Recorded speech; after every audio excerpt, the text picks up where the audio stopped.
We don't have conservative parties in Canada that are actually conservative, but if we did, they still wouldn't be classically liberal parties. And the parties in this country that call themselves liberal are not that either. So we have a political spectrum of parties in this country that have names that have nothing to do with what they actually stand for. But the liberals are not liberal, the conservatives are not conservative, and the Democrats maybe are not democratic. Concepts with Shawn Whatley. So welcome. I'm really excited to have Bruce Pardy here today. Bruce is a professor of law at Queen's University in Kingston. He's a writer, a speaker, and he's a uniquely thought-provoking public intellectual, and I think you'll see why in just a second. Welcome, Bruce. Shawn, thank you very much for having me. It's a pleasure. Brilliant. So before we jump into your Substack articles, which are thought-provoking for sure, I wanted to ask you a question that I've been asking everybody for the last few weeks. What does the word conservative mean in Canadian politics? Okay, so terrific question. Let me answer you this way. Within the actual arena of Canadian politics, conservative means, I think, not as progressive as the next guy. I'm not sure that I could tell you that any of our conservative parties in this country are actually conservative. Let me give you an example. I can't think of any political party in Canada at the federal level or provincial level that carries the conservative moniker that has as its party position that we should do away with socialized medicine. And if that's the case, then I don't see how they can call themselves conservative. Socialized medicine is better than anybody, is essentially, and I like to call it, medical communism. We have a system of medical care in this country where essentially you're prevented from accessing care that you pay for yourself if it's for a service that the state claims to cover. And I say claims to cover because often it doesn't cover it very well. And if you claim to be a conservative and you go along with that system, then I don't see how you can do so with a straight face. What conservative means in a more principled or theoretical sense, though, if our conservative parties were actually conservative, what would that be? And for my money, it means a brand of collectivism. Now, they're not going to like me saying that, because at the moment, the conservatives in this country have taken up the brand of being the liberty people. And that's in response to the illiberal people who have been in power for the past little while. And I understand that, and I agree with them. And I think it's great. I have no objections at all to those people who view themselves as conservatives to be waving the flag of liberty. You'll get no complaint from me. But if you scratch beneath the surface a little bit, you find that that's not quite what they mean, at least for those who are really conservatives. A lot of the people, I would think, who brand themselves as political conservatives in this country are actually not conservatives. They're classical liberals. And by that, people who believe in a minimal state and a maximum amount of individual autonomy. That's not really a conservative position. A conservative position is to care for the general welfare in accordance with virtues that you approve of, traditions that you approve of, groupings that you approve of, like families and churches and communities and so on. And they, in principle, don't have an objection to the imposition of authority, as long as the authority is driven by the right principles and virtues in their view, which is the problem with the whole thing. Because the conservatives, the true conservatives, and they're going to hate me saying this, but nevertheless, I think it's true, that the true conservatives and the true progressives are mirror images of each other. They both believe in group welfare. Now, they believe in very different virtues and values, with very different mandates from the state, but they both believe in authority and order, their own order and their own authority and their own virtues. In other words, they both care about the content of how people behave and what they're being told to do. And if the content is right, then everything is fine. And the classical liberal or libertarian is the outlier of those three groups because they believe in the absence of authority.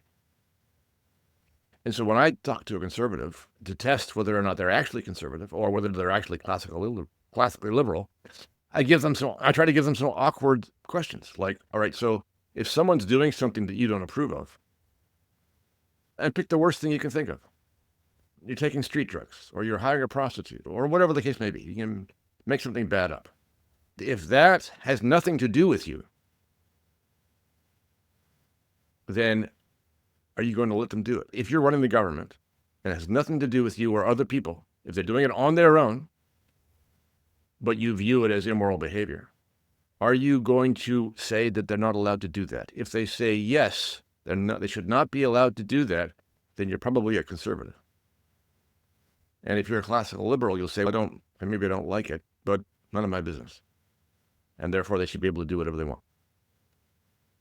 That's one of the ways to distinguish between the two. So that's the long version of the answer to your question. The short version is no. On both counts, we don't have conservative parties in Canada that are actually conservative, but if we did, they still wouldn't be classically liberal parties.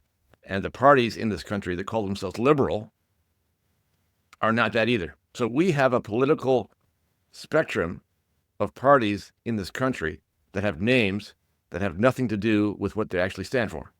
But the liberals are not liberal, the conservatives are not conservative, and the Democrats maybe are not democratic. So they're brands and they don't actually stand for the substance of the thing anymore. And people associate them maybe with wishful thinking about maybe what they maybe once represented, I don't know. But I don't think they represent those things now.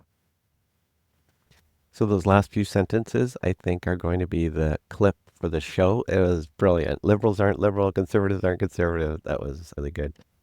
So you suggest that the classical liberal and libertarian position would be more of a content-less approach, saying... Yes. Okay, good. I just wanted to clarify that with you. Yes. Now, people challenge this, and I agree. I understand why they're challenging it, because they would say, so a conservative would say, hold on, but you are simply reflecting your values too. You're accusing us of just imposing our values. You're doing the same thing. Mm-hmm. And to some extent, that's correct, because I value liberty. And so I would like a political system that protects it. Also, fair enough. But the difference between them and me is that the only thing that I would prevent them from doing. Let's back up a step. We have to start with the proposition that laws are an expression of force by the state. That's what laws are. If you don't have force, you don't have laws. You just have requests. So every law you have on the books that prohibits or directs behavior is an expression of force. And so my response to the conservatives is, okay, but the difference between you and me is force. You want to call yourself the virtue people because you think you have the right virtues. But when other people don't share your virtues, you turn into the force people, the violence people, because you are relying upon the violence of the state to impose your virtues. So don't pretend you're the virtue people. You are the violence people. And I am the nonviolent person. The only thing that I would restrict other people from doing, including you, the only thing I would restrict people from doing if I was running the show is to coerce other people. The only thing you're not allowed to do is coerce other people. That is, you're not allowed to use violence. And otherwise, your life is your own, as far as I'm concerned. I am doing, the last thing that I'm doing is imposing my virtues. I'm insisting that you are allowed to choose your own virtues. But you must allow other people to choose their virtues too. Is coercion through the law the only way that the state imposes its ideas and will and opinions on the citizens? Yes, but not always directly. So when it's direct, it's the easiest to see, right? So you have a prohibition in the criminal code, and if you violate it, they send the police, and then they prosecute you. So that's an expression of violence. But in many other ways, the state is not that direct, and it doesn't like to be direct because it's more transparent when it is. And there's all different kinds of ways, sometimes very subtle ways, in which it promotes a message, promotes behavior, and so on, tries to shape and manage and direct society and individuals. So let's take maybe some of the least direct. If there's government propaganda of some kind, either published by the government directly or funded even by the government. So right now we have a federal government that pays news outlets of various kinds to remain in business. Okay. I'm sorry. That is the use of force. And why do I say that? Because those outfits are being paid with public money. And public money comes from taxes. And taxes are extracted with force. So anything that the state is spending money on is the state acting with force. Hmm. So whenever you're using tax dollars, I'm sorry, that is the state's use of force. And the state really can do nothing else. Now, people would say, but there are other kinds of things that tax dollars are used for that do not amount to force. They fund courthouses and legislatures and so on. And my response to that is, yeah, but, and we need, don't get me wrong, we need courts and we need legislatures and so on. But it's still the use of force. I'm sorry. If you're extracting taxes for that, sometimes the use of force is okay. For example, the best example of a moment where the use of force is okay is when the state is using its force to prevent the use of force by other people. So if somebody's going to mug you on the street or does mug you on the street, that's an appropriate moment for the state to say, no, hold on, you've crossed a line. That's no good. We are now going to use our force to make sure that you don't use your force ever again or punish you for doing so. Okay? The use of force to prevent the use of force is one of the few legitimate uses of force by the state. That's why we have it. If the state wasn't going to do that, there'd be no reason to have a state at all. So not all uses of force are bad, but today, if you count them up, most of the things I think that the state is using its force for are out of line. Yeah. Yeah. My sense of libertarianism, and I usually distinguish that from classical liberalism, but we can lump the two together if you want right now. Sure. A lot of my roots are very much within the libertarian literature, especially given my history in healthcare. I don't really have a lot of good things to say about regulations and over managerialism, that whole approach. Right. As I've started to drift away from libertarianism, I've done so because it seems to assume a social fabric that will support the classical liberal, libertarian, live and let live, tolerance approach to society. And as soon as that live and let live approach starts to wither, we get people, the authoritarian mindset comes in, seems to be very much so from the left and the progressive end of the political spectrum. And we don't have any way to say, oh, hang on a second, that's just not the way we behave here. I'm not talking about laws. I'm not talking about anything written on the books. It's just, no, what gives you the right to do that to me? I'll give you a concrete example. At our hospital, they sent out an email, our CEO, saying, we encourage you all to put your pronouns on your email signature. And so I talked with some physician leaders in the hospital and administrative leaders, and they said, Shawn, I don't agree with this at all. However, if I don't, I won't be seen as a team player. And so it may compromise my ability to progress within an administrative career path. I didn't put them on. I said, this is nuts, but I have the luxury of saying that. I'm asking you what are your thoughts on the thick versus thin political philosophy?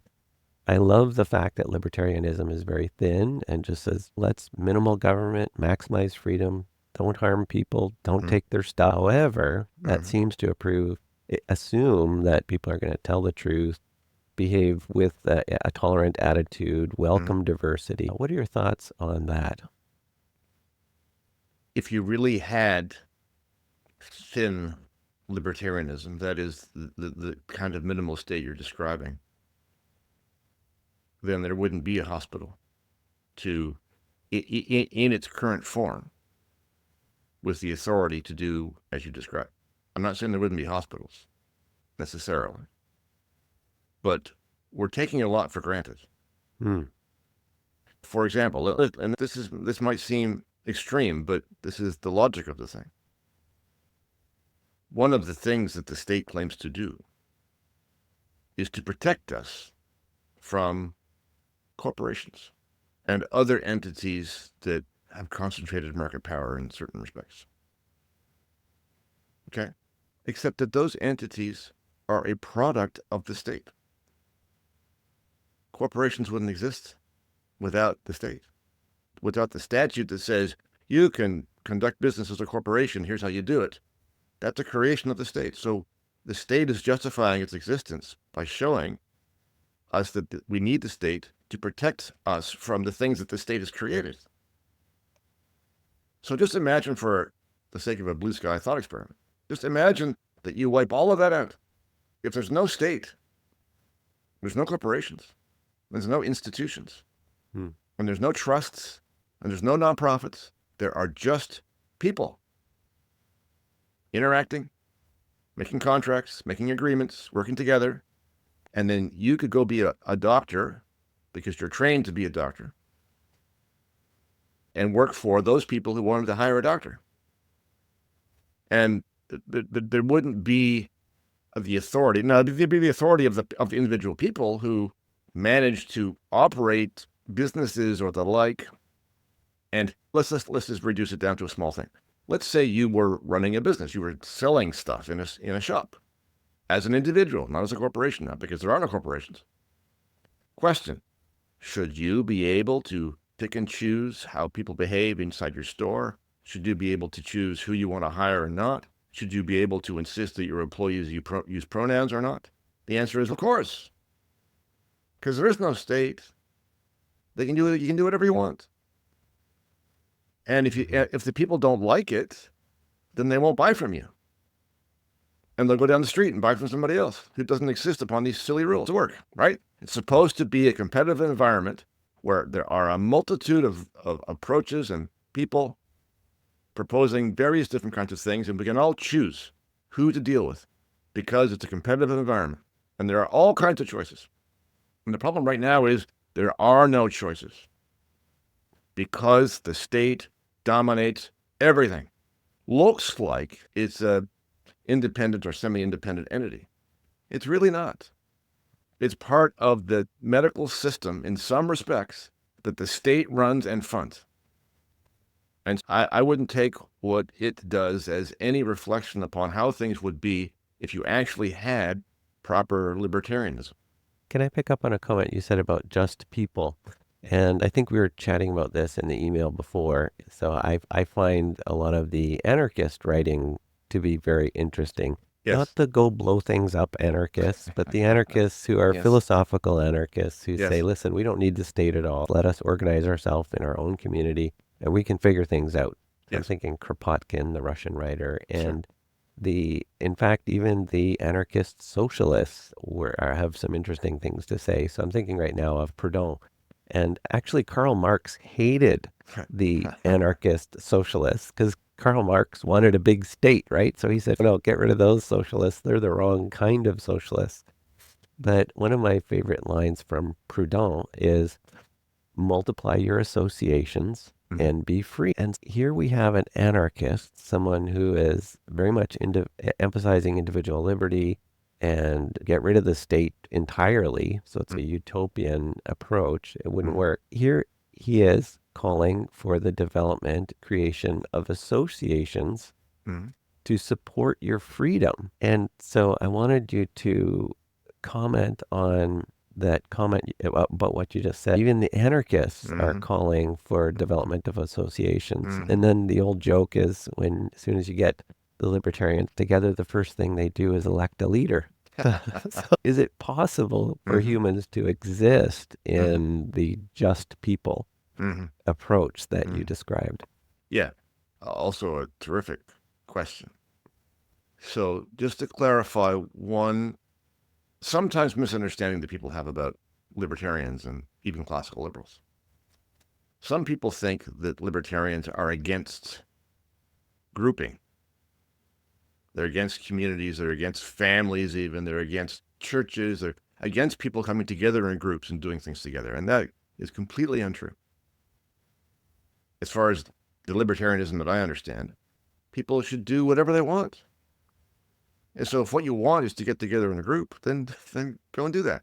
The distinction for the libertarians is not between collectivism and individualism even. I put it this way myself, but it really isn't. The difference is between voluntary and involuntary. If you are joining people voluntarily to do stuff, then terrific. Go for it. It's when it becomes involuntary that's the problem. In other words, you can't get your medical care anywhere but going to that state-sponsored hospital. Okay, that's an involuntary association. And the conservatives are, frankly, I'm sorry, but often when push comes to shove, if necessary in their books, they believe in involuntary association. Okay, so that's the distinction for me. Now, I'm philosophically sympathetic to the anarchists' yearning for having no state. In other words, for having everything to be voluntary. That's a terrific vision. And that's where you have just people associating with each other and associating together if they wish. But the problem, for my money, with anarchy is that you have that human inclination that you referred to off the top, which is that people want to force other people to do things that they think are right. It seems to be like a human condition. And so even if you were able to achieve anarchy for a moment, it wouldn't last because you'd have a vacuum. And the strong would come in and say, sure, we have anarchy, but I know what's right, so I have the most people behind me, so everybody's going to do this now. In other words, you could make the case that from anarchy comes the state. Somebody comes in and establishes the equivalent of the state because they can, because there's nothing else there. And you'll notice, I find this very interesting. In the anarchists' world, there are different flavors of anarchy. Like you referred to the anarcho-socialists, right? You have the anarcho-socialists, you have the anarcho-capitalists, you have the anarcho-greens. So hold on, folks. Anarchy is anarchy. You don't get to choose what kind. If you have anarchy, you have no rules. None. You can't design it. That's not anarchy. Anarchy is the absence of everything. All you have is human beings. If you happen to get anarcho-capitalism or whatever, then you get to be lucky. But you can't go into this expecting you're going to be able to design it. That's not anarchy. So that's why I'm not an anarchist. I think it's necessary to design something to exist in the vacuum. So it's not a vacuum. So that you can create, but also preserve the liberty that you create. So that there isn't a possibility of somebody coming in who's strong and mighty and powerful saying, no, this way from now on. This way is my way. Yeah. So that for me is the dividing line between the anarchists and the libertarians. Yeah. So I'm liking everything you say, and I can't argue strongly against much of what you've said. The thought strikes me that, so in real life, how could we get this ideal nation state that maximizes liberty the way you're describing? And it seems to me that, and I want you to disagree with this if you want, but it seems to me that the British approach to liberalism, the individual liberty, and they took that same approach to their colonization efforts when they built Canada, and they said, okay, we're going to build this country based on this approach of maximizing liberty, allowing people to be weird if they want to be, who cares, just as long as you're not hurting someone. And the way they sustained that approach, it's not with laws imposed on the people within that system, but on by limiting the kinds of ideas and people they allowed into that microcosm. So they said, we're going to keep feeding you with people from Northern Europe who basically share an overall general approach that, yes, we acknowledge live and let live is a good thing. Yes, we think telling the truth is a good thing. Yes, we think we shouldn't steal from you, so you can leave your doors unlocked. But as soon as you start building a country without any regard to those cultural presuppositions, just on basic things, telling the truth, being honest, basic behavior, standing in line, stopping at the stoplight, as soon as you lose the legitimacy for those cultural norms and habits, Yep. then you're stuck saying, okay, Yes. now what do we do? We got to pass Yes. a whole whack of laws to force people to learn Yes. these things that they should already know. Yes.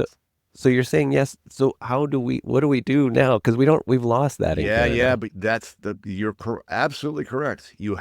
We were stupid, and it might be too late. And this is part of the conservative impulse. So to look around and say, oh, we don't have shared values anymore, therefore we're going to have to make them coercive. Sorry, it's too late. Too late. If you want to have a free society and you've directed it badly so that you now have a population that does not share a common set of values, then liberty means they can do what they want. And if you react to that by saying we're going to enforce the rules, we're going to enforce the virtues, then you've just made it worse, because now you don't have a free society at all. So I'm sorry, some things you can't put back together again. Yeah. And I would prefer a society in which there is actual freedom to do as you wish, even if we share a fewer set of values than we once did. That does not give you license now to make your chosen virtues coerced. Yeah. So I'm agreeing with you on the coercion and using laws to enforce the values and virtues. So I'm agreeing with you there in broad strokes that the law is a very ineffective tool to get people to behave differently. I still think there's opportunity, though, to get people asking these questions about cultural fabric and why is it good to get a liberal education? Why is it good to even maybe learn Latin, right? And dig into these weird issues about the common law versus continental law. And do you think there's still opportunity there to offer an aspirational vision and say, this is what we've lost, yes, but maybe some people could regain it, or is it a lost cause? Well, so again, in these conversations I have with conservatives, sometimes the argument is, as I think you're making here, that in order to have a cohesive society, you have to have a common set of values held by most of the people. And my response to that is, okay, but it could be a very minimal set of values. Like, how about this? Don't interfere with other people. And let's just leave it at that for a moment and just see if that works. And that means that we're all going to have to exercise restraint in terms of interfering with what you're doing in your own house with your own people. And if you don't like the habits of other people as you imagine them to be inside their own house, that's just too damn bad. That to me is enough, at least to try, as a shared value. If you had, we don't share that value. Most people don't have that value. Not really. A lot of them people claim to have it. But when you test it, it doesn't hold up a lot of the time. And to first try at a shared value would be just that and limited to that. As in, leave people alone, for goodness sakes. Let them do what they want to do as long as they're not interfering with you. Conservatives would hate that answer. Yeah.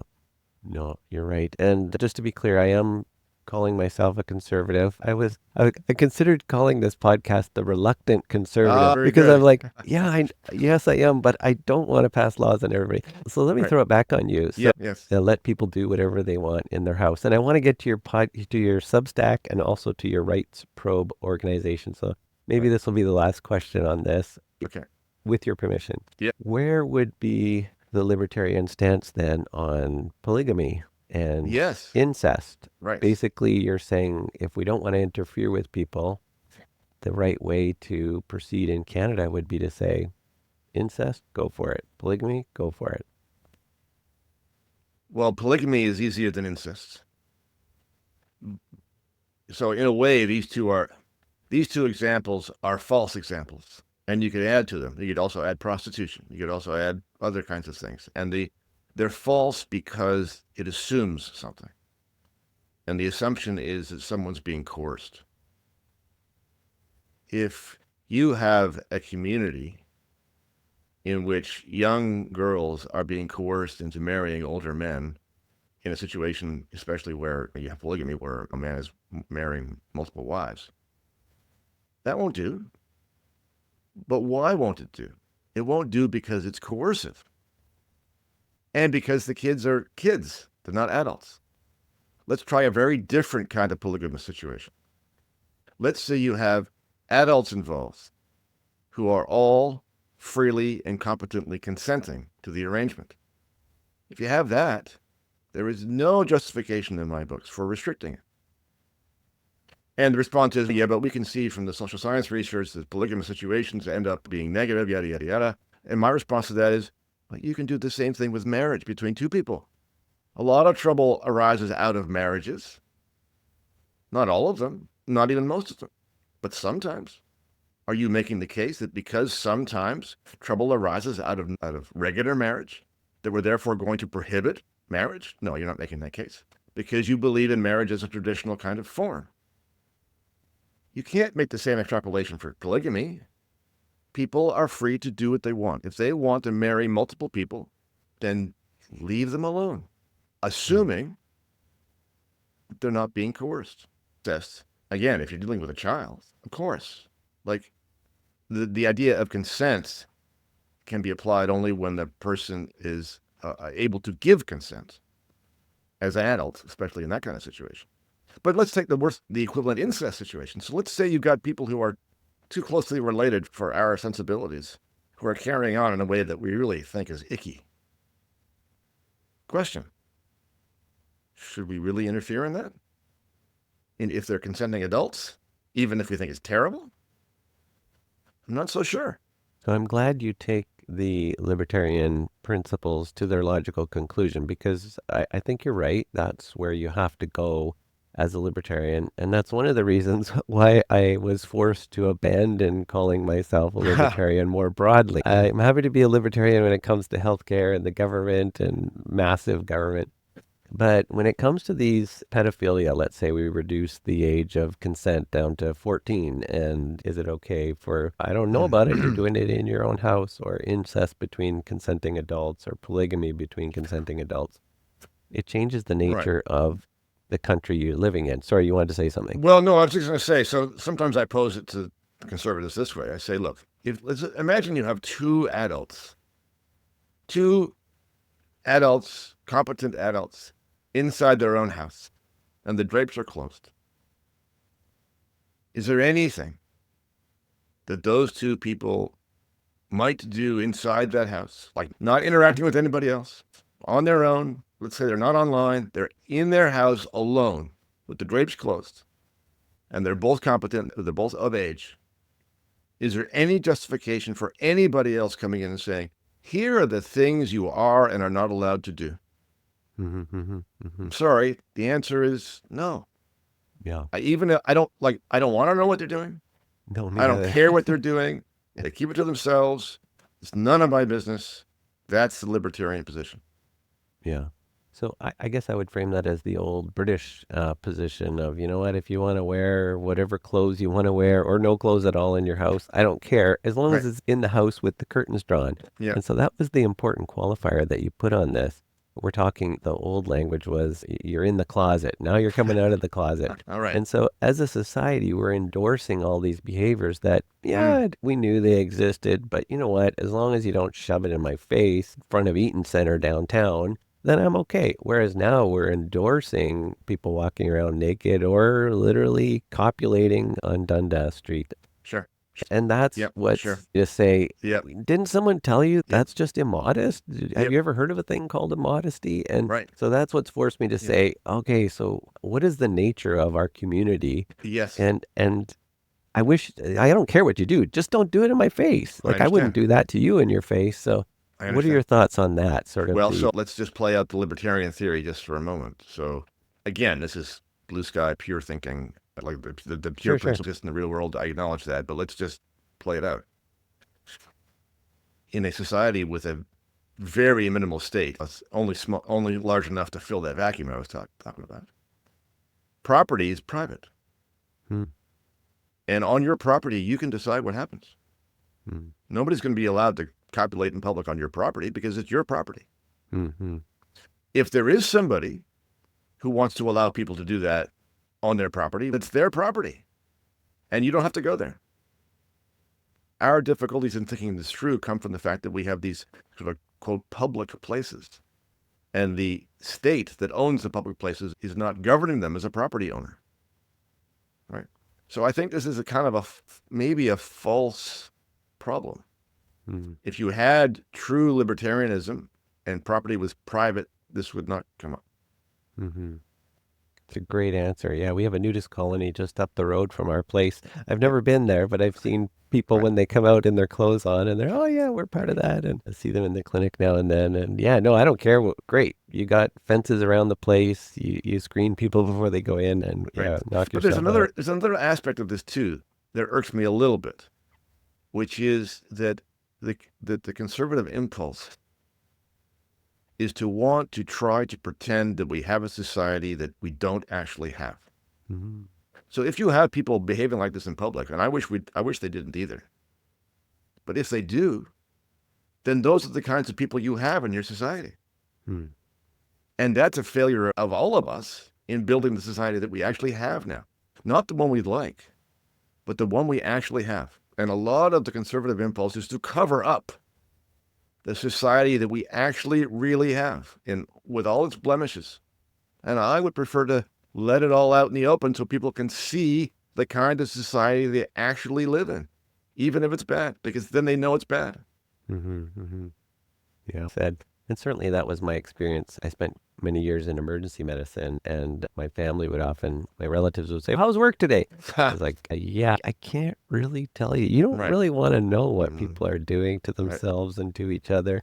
Right. But I like your call to building a society. And that's where I think my conservative tendencies are coming from. Roger Scruton called it a work of rescue. There's an opportunity to say there's something that I love about a high trust society, a society that honors freedom and tolerance. Tolerance means I disagree with you, but I'm going to let you do what you do on your own property. Right, which is not a conservative impulse. So, yeah. So I've talked to conservatives who have said, look, I do not want to live in a society in which people over there in their house are doing the following things.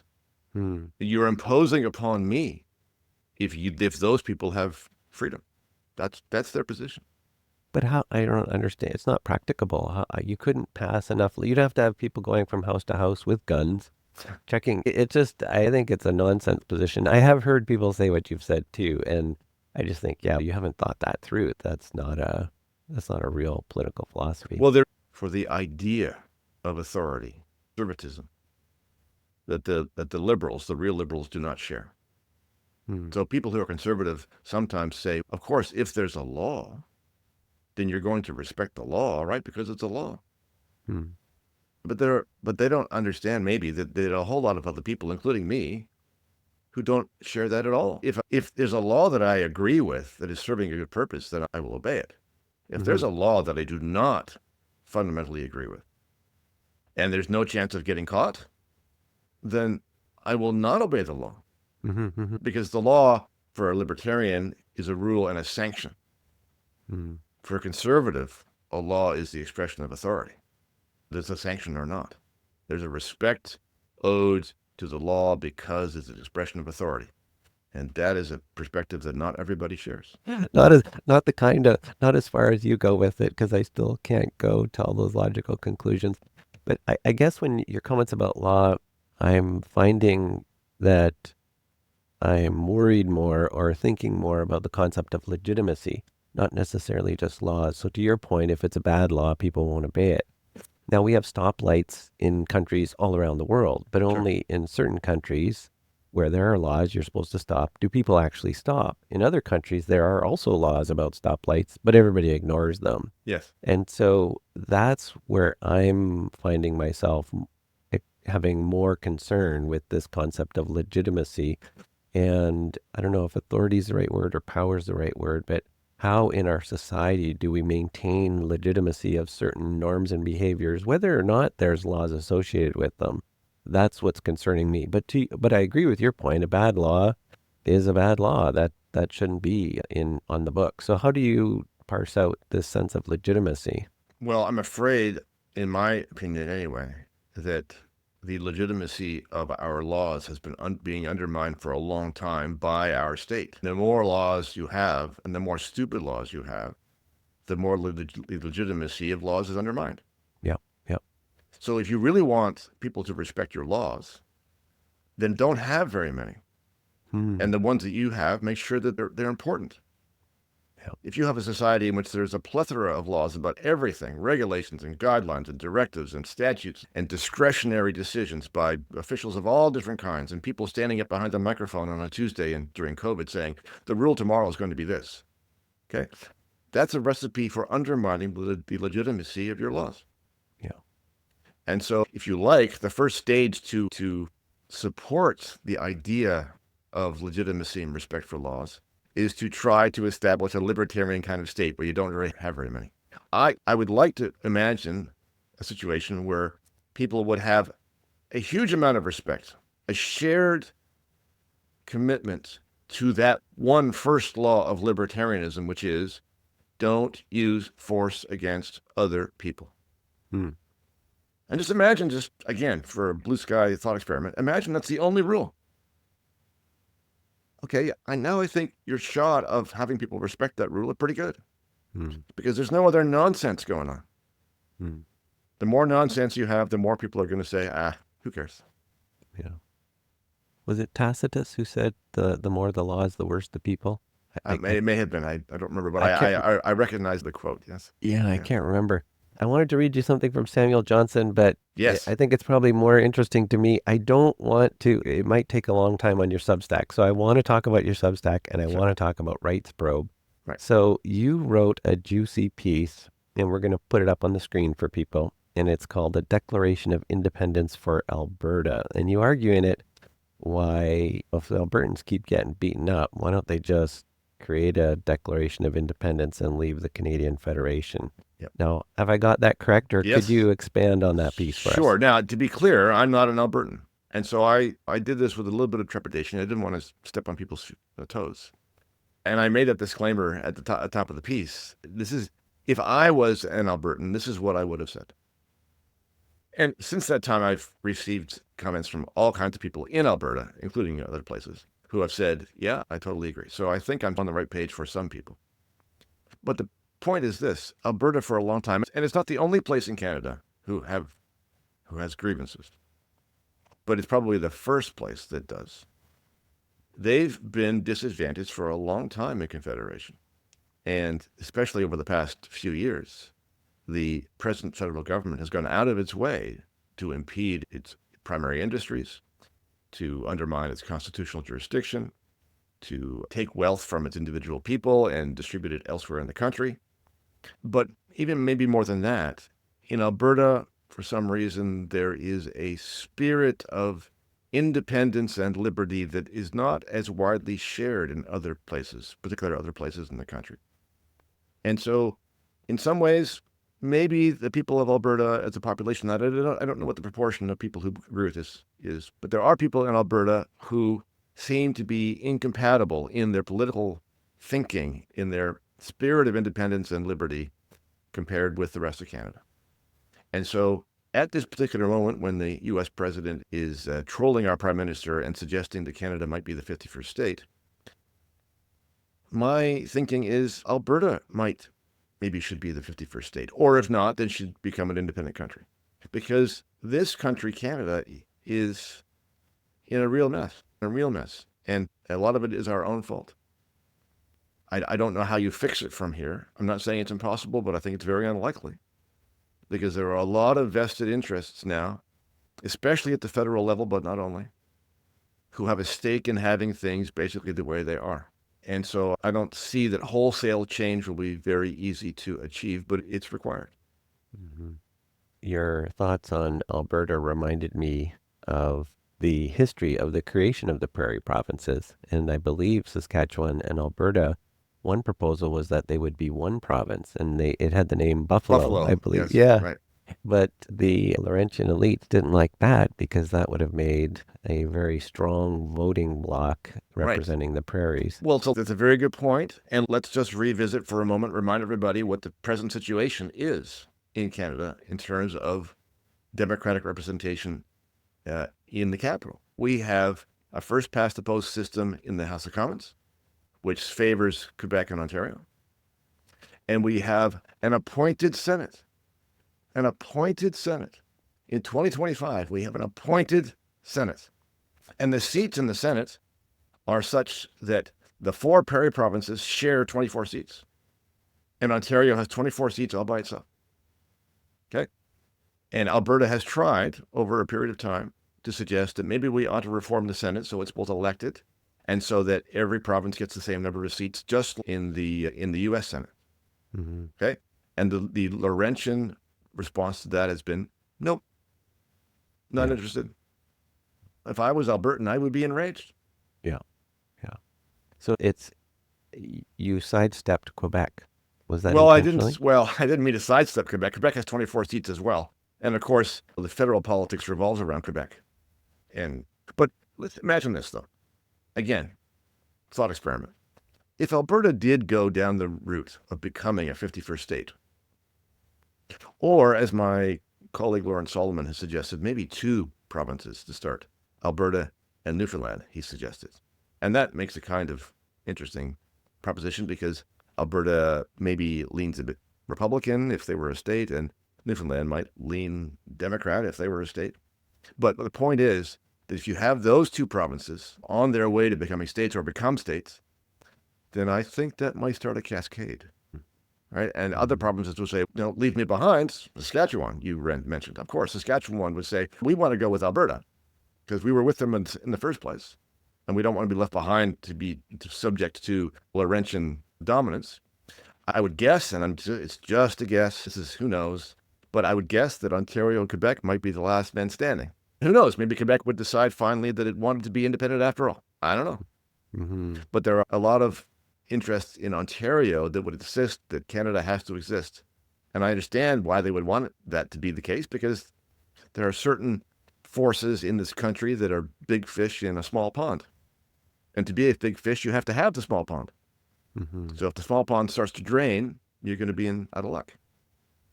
But who knows? I think this country needs shaking up in some big way. I don't think politics as usual is going to get us very far. So I wanted to make a comment on Quebec just before I ask the next question. I grew up in Thunder Bay. Basically, in Thunder Bay, all of the country's problems are because of Toronto. Now I live north of Yes. Toronto. Right. And the second cause of all the country's problems is Quebec, right? Yes, Pierre yes. Trudeau forcing national bilingualism. And so I was very biased against Toronto and Quebec. So now I live just north of Toronto. And actually, I think Quebec's got it right in many ways. They are actually willing to defend Mm-hmm. their approach to Mhm. life, their culture, etc. And so I'm finding myself more drawn to them and saying, why doesn't English Canada, insofar as it even still exists, why don't they defend anything about their way of life? And so related to that comment is my question, what holds Canada together? What is the stickiness that Yeah. creates our pre-political Yeah. we? Yeah. Damn good question. I'm beginning to believe, based upon, and this is not news, but it's just the most recent expression of this idea, that the one thing that holds Canada together is the belief that it's not America. Yeah. And we come by that honestly, right? Because in a sense, that's what created the country in the first place. The Americans were going to rebel against the king. Mm-hmm. And the Canadians, people who were living in Canada at the time, could have joined in and said, yeah, we don't want to be ruled by somebody overseas. We're going to be a continent. Well, they weren't a continent yet. There were 13 colonies were on the East Coast. But those people who ended up in Canada were the ones who wanted to be loyal to the king. In other words, they wanted to reject the American Revolution, to snub them, to rebuff them. And that's been part of the Canadian character ever since. We exist because we're not American, and we exist to reject the Americans, which is why the knee-jerk reaction when Trump talks about the 51st state is to wrap ourselves in the Canadian flag, even though in the 5 years up to that point, people were shredding the Canadian flag as it's the flag of a settler, oppressive, evil, Western capitalist country. So the only country more evil than your own country of Canada is the United States. So if the U.S. is attacking you, okay, now it's okay to be Canadian. Okay, it's not a healthy collective identity to hold. No. It's self-destructive, and it's childish in this day and age to be knee-jerk opposed to the neighbor that in fact you depend upon, and you depend upon for your economic traffic, you depend upon for your defense. You have a culture otherwise that is so close to the other country that you could go to the other country and people not understand that you were from somewhere else. And then to have that as the number one bad place in your mind just doesn't make any sense. No. So Roger Scruton calls that the culture of repudiation, where we repudiate everything around us. And not to say that I agree with everything Scruton says, but he did say a lot of really good things. Well, let's say one thing, more than one thing, but the one thing that comes to mind that you have to admire his writing. He writes beautifully. But He was a lawyer too. Yes, I understand. Yeah, I understand. But he says things like beauty is objective in the same way that good is objective. Okay, so if you and I disagree about what's beautiful, is one of us wrong? And who gets to decide that? That view is fundamentally incompatible with the idea of individual liberty, because you are assigning to someone to know best what the good and the beautiful and the true are. Now, maybe in some philosophical sense, he's right, that there is an ultimate truth and good and beauty. But nobody is in a position to tell us what that is. And if they insist upon that authority, now we're down completely the wrong track. Yeah. No, fair point. I always read his comments more in the philosophical sense that you alluded to in your comments just now. I believe, I forget who it was, but some famous rabbi that I can't remember. Yeah. He was promoting a principled pluralism, which he thought was a belief in absolutes matched with our inability to ever ascertain those absolutes. 100%. So again, it's more in a philosophical sense, the true, the good, and the beautiful exist. Yes. But we need to be humble about the fact that we're never going to actually be able to know them in such a way that I'm going to enforce it on you. Yes, but that second point is the key. Yeah, I agree. And my experience so far has been that the vast majority of conservatively inclined people who believe in the first proposition, yeah, I wouldn't call that conservatism do at not all. believe in the second one. Yeah. In other words, if we could achieve that combination, then I'm for that. It seems for an awful lot of people, if there is in fact an objective good out there, then they seem to think it's their job to enforce it. Yeah. Yeah. No, I agree with you 100% on that. And I would say that at the same time, if we pretend there is no such thing as the true, the good, or the beautiful, and it doesn't matter what a building looks like, it could look at like everybody in the community thinks it's the most ugliest concrete thing you've ever seen. Who cares? We're putting it up. I think it actually does matter. I agree. Oh, I totally agree with you. It does matter. And there is such a thing as beauty. I just don't want people pushing me around insisting that their version is better than mine. Bruce, you're sounding like a conservative. Oh, no. Don't be nasty. So your version of libertarianism, that's why I love talking to you, is that it's so much aligned with what I'm thinking. And even your monologue about Canada versus the U.S., I agree. We need to bring this question to a sharp point where we say, if we are essentially the same culturally from a broadly based legal perspective as the states, why aren't we joining? If we're not, how are we different? And what is the content of that difference? And this is what's been pushing me somewhat reluctantly. So we grew up not being monarchists at all. In fact, my family thought the Queen was ridiculous, way too much money wasted there, on and on. Yep. But now I've found myself saying, okay, I understand why there's a monarchy and it's a representative of the state. And so then you can have lots of divisions at the parliament level and the representative level, but the nation state still exists because it's embodied within this figurehead, and at least my limited understanding of it. And so I feel like Canada, if we don't want to be Americans, then that's the only alternative on offer right now in this messy British liberty kind of. Yeah. What are Yeah. your thoughts on that? Well, I was very fond of the Queen. Me also. I thought Yeah. she was cool. As an individual, I thought she personified the office in a way that was remarkable. And if you had the Canadian system, or for that matter, the British system, which are close, it can work, and it has worked for periods. But a senior judge, who I respect greatly, gave a talk a little while ago in which he said, the rule of law depends upon the moral behavior of judges. Mm-hmm. And you could add to that the moral behavior of judges, the moral behavior of politicians, the moral behavior of bureaucrats, the moral behavior of the Governor General. And I think he's right. And that's the problem. If your system of governance depends upon the moral behavior of the people who run it, then you don't have much of a system. Because a lot of the time, the people who run it will not be moral, or at least not moral in the way that you want them to be. In other words, if the system depends upon the morality of the rulers, then what's the point of having a system? If you had moral rulers, you could just have them rule. They would be wise and act in good faith and act for the common good in a genuine way, and you would achieve justice because they're moral. You have a constitutional system because rulers are not moral. You want protection. The idea of the rule of law, which is a British idea, is that there are restraints on what the state can do.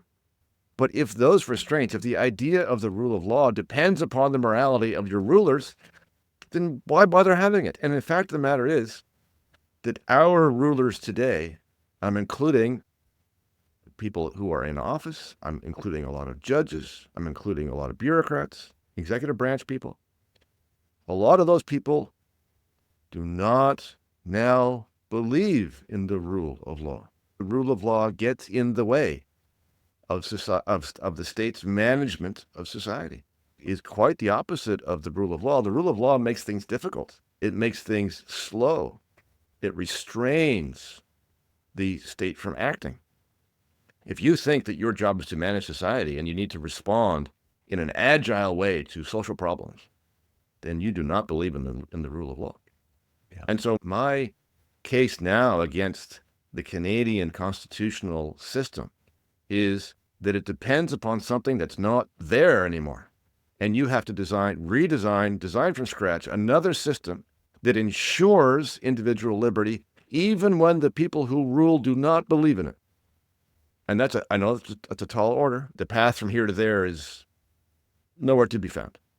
But the tinkering around the edges, the incrementalism that conservatives seem to believe in this country, for my money, has turned out to be useless, get you nowhere. It's one step forward and two steps back. Is taking the line on the sand and backing up and backing up. Yeah, at some point you have to decide that it's enough. You have to make a wholesale change. Yeah. Design from scratch makes me panic a little bit. That seems to go against the common law approach. And sure, yes, but the common law, exactly. But the common law approach worked for a good long while and did a lot of great things. It doesn't seem to be working very well right now. So you'd favor a written constitution approach versus our unwritten constitution? Or? Well, yes, again, so the whole idea of the unwritten constitution is that there's a constitution out there that exists that's not written down, and it is within the power of the courts, especially the very highest courts, to decide what it says. But what you're doing is you're giving all the power to the courts. Now, if the courts are restrained, if you have actually this moral behavior that my judge friend describes, then okay, then it works. But if you don't, Now you have people ruling over you who are not even elected. Weren't they restrained by precedent? Isn't that the whole basis of common law? Yes, the short answer is yes. But in order to be restrained by precedent, you have to believe in the idea that precedent restrains you. Exactly. Right? And if you are the highest court in the land, let's be literal about this for a minute. Hmm. If you are the highest court in the land, you can decide anything you want, even if it's wrong, because there's no place else to go. Hmm. And the only real restraint upon you is that if you keep making outrageous decisions, that eventually the confidence in your institution will start to crumble. But you have to make a whole lot of really ridiculous decisions before that happens. And frankly, we have a Supreme Court today in this country that has made a whole lot of really bad decisions. And not everyone, not every single decision for sure. I don't want to overstate this. But frankly, there's been a whole lot of unserious decisions made by the Supreme Court in the past few years. And it doesn't seem to affect their legitimacy. No. And they've not followed their own precedents, but they're not required to. But they have to explain or expected to explain why they don't when they don't. Yeah. But you can just pick a topic and say, oh, they said yes on this occasion and later said no. Right? Yeah. That's not a system of precedence. That's a system of power held by the highest court. Yeah. Right? So this idea that, so the common law is a favorite thing of a lot of conservatives. And I understand where they're coming from, but it's not what they're pretending it to be.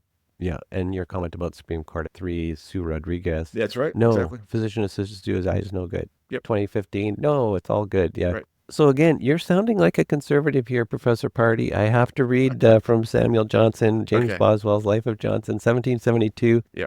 So Samuel Johnson was a man of letters and a very influential Tory at the time in Britain. And I was just reading this yesterday, and I thought of you, and I said, I got to read this because I know legal instrumentalism gets Pardy's blood pressure up here. Yes, it does. So Yes, it does. Samuel Johnson agrees with him on this. So, quote, to permit a law to be modified at discretion is to leave the community without law. It is to withdraw the direction of that public wisdom by which the deficiencies of private understanding are to be supplied. It is to suffer the rash and ignorant to act at discretion and then to depend for the legality of that action on the sentence of the judge. He that is thus governed lives not by law but by opinion, not by a certain rule to which he can apply his intention before he acts, but by an uncertain and variable opinion which he can never know, but after he has committed the act on which that opinion shall be passed. He lives by a law, if a law it be, which he can never know before he has offended it. To this case may be justly applied that important principle. Then he gives a Latin phrase, miseria. I won't read it in Latin. The translation is, a society in which rights are unknown or doubtful is no better than slavery. End quote. Your thoughts? 100%. Absolutely correct. Even though he's a Tory. Even though he's a Tory. Well, I mean, every Tory has libertarian lapses. But this is the situation that we're in right now in this country. We have so many laws about so many things, and I don't just mean statutes, although the statute books are full. But we have even a greater volume of regulations and policies and directives and discretionary decisions and so on at all different levels of government, from the very local one to the federal one. And you don't know on any given day what the laws are, when they'll be enforced, by who they'll be enforced, who'll be interested in what you're doing or not interested. If you have a system of laws that are largely unenforced, but are enforced on occasion in accordance with the discretion of a person with authority, then the quote is exactly right, because then you do not have a system of law. Friedrich Hayek, one of my favorite quotes of Friedrich Hayek, says that the rule of law means that you have rules fixed and announced beforehand. In other words, the state has committed itself to what's okay and what's not okay. If you don't have that, in my books, you do not have the rule of law. We do not have a robust rule of law in this country. Most people think that they live in most Canadians think that they live in a rule of law country. Not true.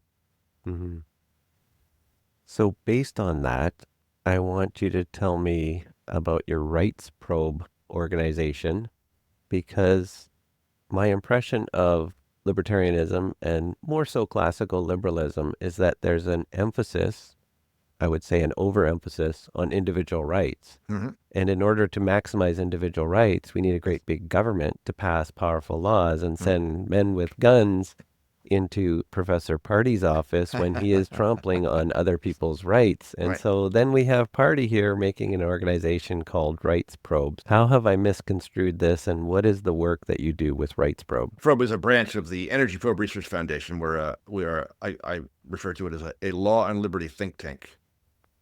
And we look at many of the kinds of questions we've been talking about here, but also things that are more concrete that come up in the legal firmament. But part of the reason for calling it Rights Probe is to probe into the kind of questions you just asked. Not all rights are good. We have rights in this country right now that are very detrimental, I believe. And those rights are of a particular character. So let's just talk about a couple of categorical divisions between kinds of rights. You can have negative and positive rights. And negative rights being the right to be left alone, both by the state and other people. And you can have positive rights, meaning you have the right to an entitlement, the right to be provided with something by the state, like welfare or a place to live, or as the case may be, right? And a lot of the rights that people now think of as rights are positive rights. So in the Human Rights Code, for example, if you have the right to insist that people use your pronoun, right?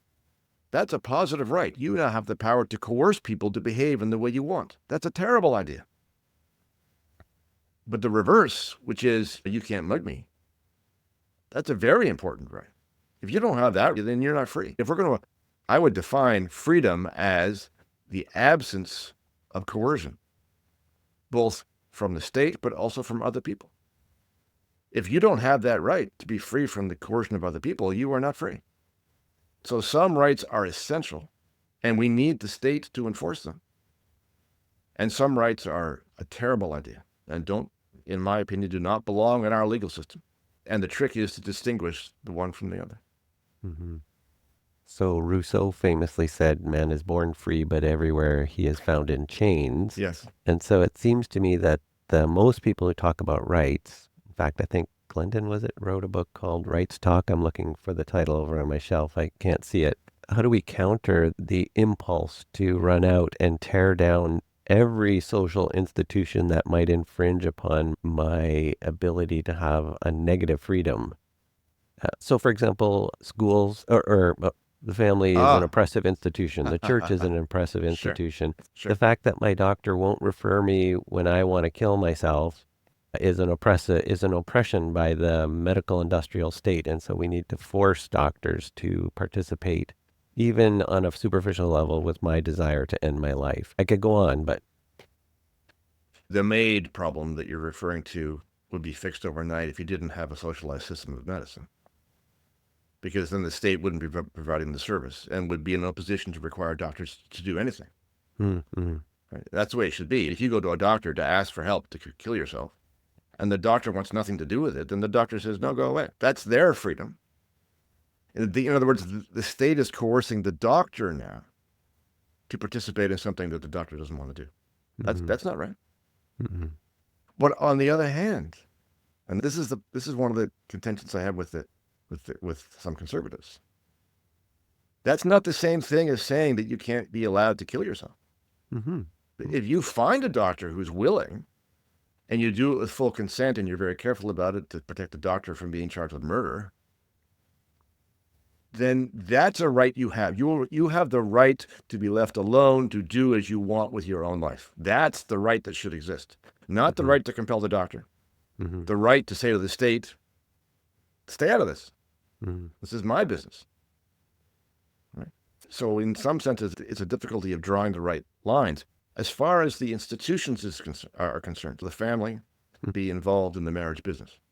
Mm-hmm. There should be no such legal institution as marriage. If you want to go to your church and get married in accordance with the rules of the church, go for it. Great. Mm-hmm. Okay? It's got nothing to do with the state.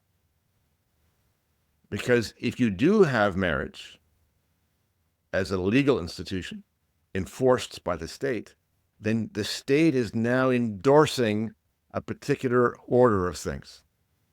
In my books, that is not its job. Its job is to keep people protected from the coercion of other people. So as long as you're not being forced to do anything, the state has nothing to do with you. And so that's the family, the church. Churches should be left alone. Like, leave them alone. If they're left alone, then nobody has a complaint. And if the church succeeds or fails in delivering its message, in spreading its message, either is fine with me, because the people in the church are free people and they can proselytize and give sermons and advise as they wish to people who want to hear the message. That's the way it's supposed to work. Yeah, no, I agree with you entirely. The thought came to me when you said we need to avoid coercion. And so that another way of saying that is we need to emphasize consent. Yes, People need yes, to 100%. consent, Right. yeah. Yeah. And so if consent is a primary virtue, value, objective that we hold as libertarians, classical liberals, I think conservatives value the concept of consent Yes, as they well. do, to a certain extent, yes. To an extent, exactly. Yes. And as a neophyte conservative, I'll call myself that. A reluctant conservative. No, I'm a conservative. I am wearing the mantle. You seem conflicted, Shawn. I'm.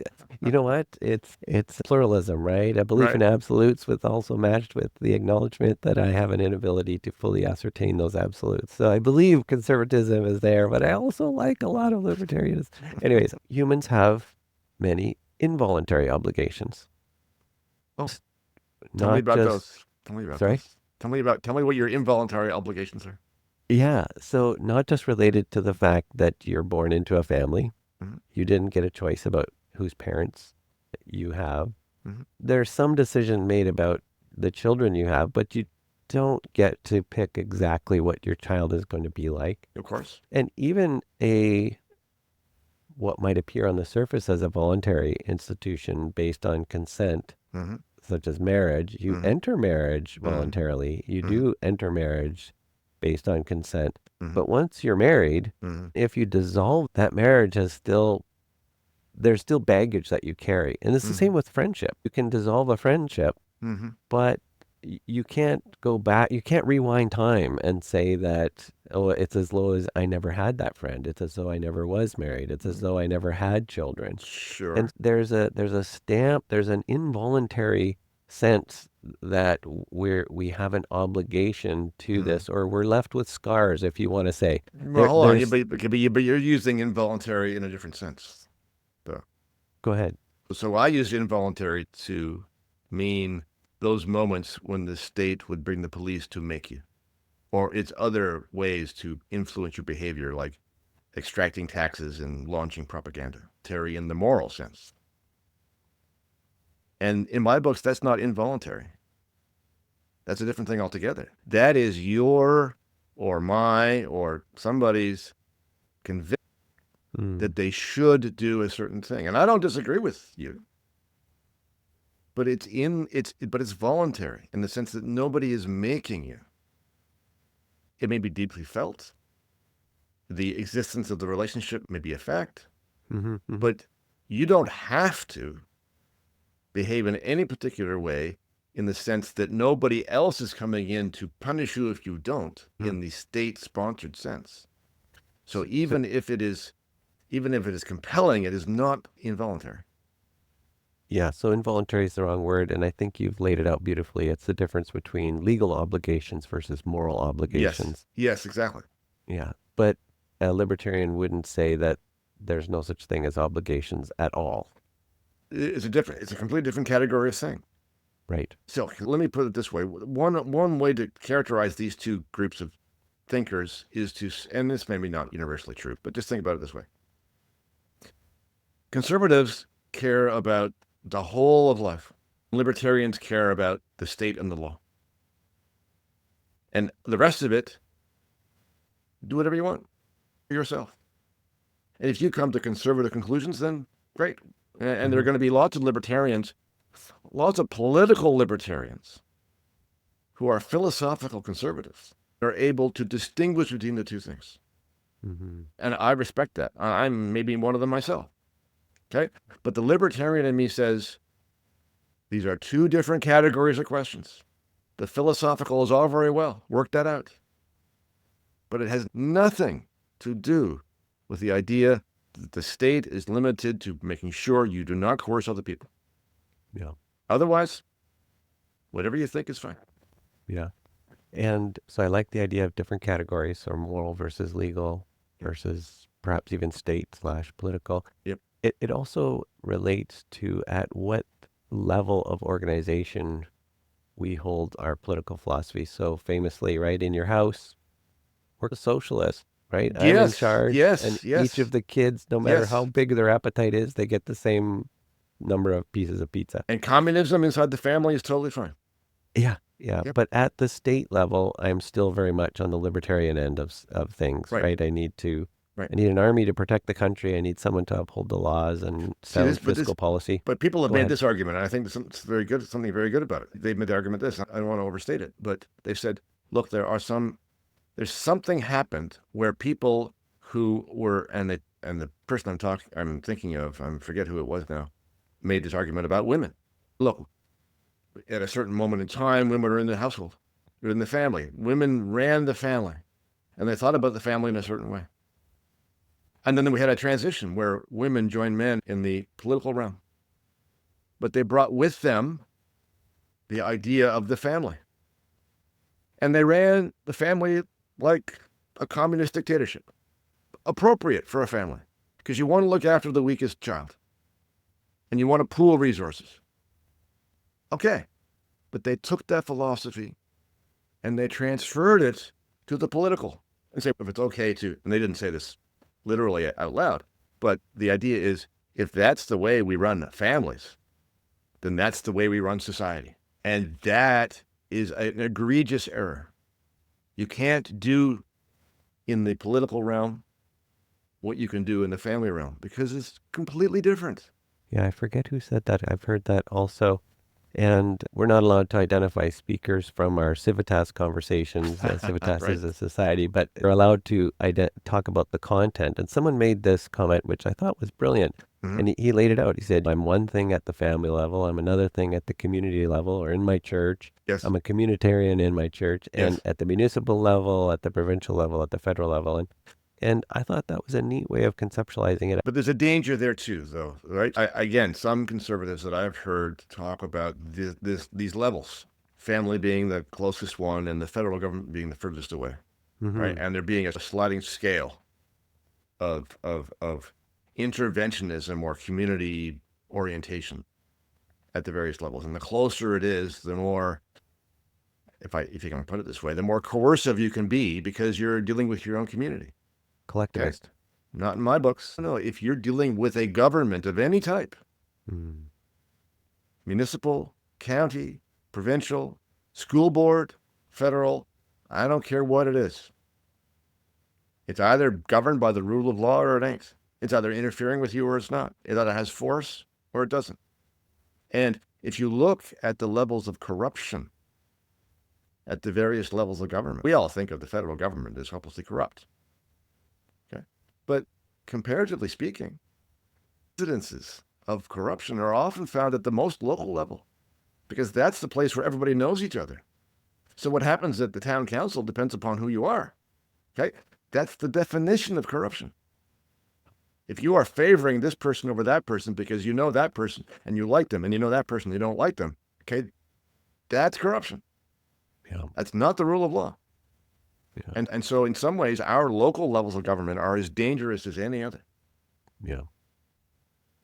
So we could then get into a conversation about what does participatory democracy actually mean. And I agree with your comments about I have concrete examples that I can't share publicly from what I know has gone on municipally. Right. But I think we need to bring the plane to ground. We want to give a shout out to your Substack, to your Rights Probe, to your book also, I thought was brilliant. It's called Ecologic, isn't it? Yes, correct. Yeah. Yeah, on legal instrumentalism. Very short book, but just the clearest presentation between rule of law versus legal instrumentalism. Oh, thank you very much. Appreciate that. Yeah, no, just brilliant. And I think if everybody in the country read it, or at least everyone who has a college education, and really understood, oh, okay, that's what's going on. College with- education is not the criteria anymore. That's right. So that's another hour of conversation yes, right right. there. It has been fantastic. I think I've almost got you to admit that you're partly a Tory of the 18th century variety, perhaps. And I've partially admitted that there's a lot more libertarianism in me than I care to admit. But it's been wonderful. Thank you, Bruce. Oh, Shawn, it's been a real pleasure. Thank you very much for having me. Great.